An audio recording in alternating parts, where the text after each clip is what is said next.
অন্তর্বর্তীকালীন সরকার এমন এক অবস্থায় দেশের দায়িত্বভার গ্রহণ করেছিল যখন প্রতিটি গণতান্ত্রিক প্রতিষ্ঠান, অফিস, আদালত বিধ্বস্ত অবস্থায় ছিল। আমাদের প্রথম এবং প্রাথমিক কাজ ছিল এই প্রতিষ্ঠানগুলোর সংস্কার এবং পুনর্নির্মাণে হাত দেওয়া, আইনশৃঙ্খলা বাহিনী পুনর্গঠন, অর্থনীতি পুনরুদ্ধার, আইন আদালত, নির্বাচন কমিশন সহ যাবতীয় গণতান্ত্রিক প্রতিষ্ঠানকে সচল করা এবং নাগরিকদের নিকট দায়বদ্ধ করে তোলা। রক্তাক্ত জুলাই ছিল স্বৈরাচারের বিরুদ্ধে তরুণদের পুঞ্জীবিত ক্ষোভের বহিঃপ্রকাশ।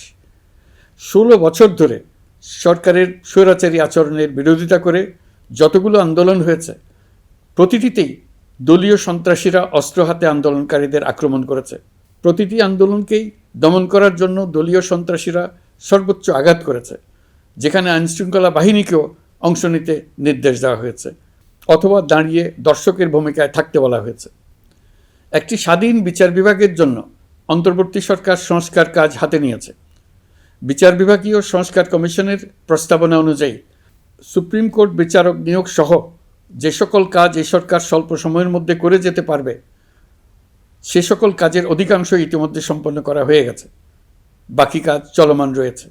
স্বৈরাচার আমলে দলীয় বাহিনীতে পরিণত হওয়া ভঙ্গুর আইনশৃঙ্খলা বাহিনীকে নতুন করে গড়ে তোলার জন্য আমরা সর্বোচ্চ ব্যবস্থা নিয়েছি।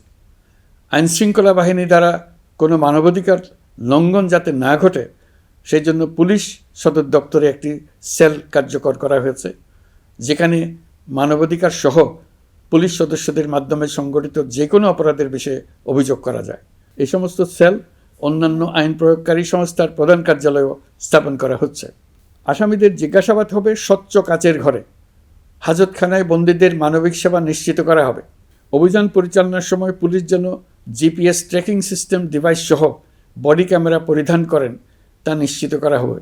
পুলিশ যেন আর কখনোই কোনো আন্দোলন দমনে প্রাণঘাতী অস্ত্র ব্যবহার করতে না পারে, সেই ব্যবস্থা নেওয়া হয়েছে। বেআইনি সমাবেশে বল প্রয়োগের ক্ষেত্রে জাতিসংঘের স্বীকৃত 5টি ধাপ অনুযায়ী পুলিশ সদস্যদের প্রশিক্ষণ দেওয়া হচ্ছে। সব মিলিয়ে স্বরাষ্ট্র মন্ত্রণালয়ের পুলিশ সংস্কার কমিশনের প্রস্তাব অনুযায়ী 16টি সংস্কার কাজ সম্পন্ন হয়েছে। আরও 43টি সংস্কার কাজ সমাপ্ত হওয়ার পথে। দেওয়ানি আইন, নারী ও শিশু নির্যাতন দমন আইন সহ বিভিন্ন আইনগত সংস্কার সম্পন্ন হয়েছে। সম্প্রতি সরকার ফৌজদারি কার্যবিধি সংশোধন অধ্যাদেশ 2025 অনুমোদন করেছে। এর ফলে এখন থেকে কোনো ব্যক্তিকে আটকের পর 12 ঘন্টার মধ্যে যত দ্রুত সম্ভব পরিবারকে জানাতে হবে। আটককৃত ব্যক্তিকে আইনজীবীর সঙ্গে সাক্ষাতের সুযোগ দিতে হবে। গ্রেপ্তারকৃত ব্যক্তি রিমান্ডের পর অসুস্থ বা আহত হলে তাকে ডাক্তার কর্তৃক পরীক্ষা করতে হবে এবং আঘাতের কারণ নিশ্চিত হতে হবে। তার প্রয়োজনীয় চিকিৎসা দিতে হবে। এক্ষেত্রে পুলিশের দায় থাকলে আইনি ব্যবস্থা নেওয়ার বিধান যুক্ত করা হয়েছে। এই আইনের ফলে গ্রেফতার ও আটক নিয়ে মানুষের হয়রানি অনেক কমে আসবে। পুলিশের জবাবদিহিতা বাড়বে এবং বিচারের কাজ দ্রুততর হবে। পুলিশ সংস্কার কমিশনের সুপারিশ ছিল কোনো ব্যক্তি থানায় জিডি করতে গেলে অবশ্যই তা গ্রহণ করতে হবে।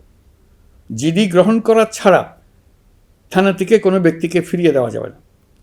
এই সুপারিশের ভিত্তিতে সরকার সিদ্ধান্ত নিয়েছে দেশের সব থানায় অনলাইনে জিডি করা যাবে। এখন থানায় জিডি না নেওয়ার আর কোনো অভিযোগ থাকবে না।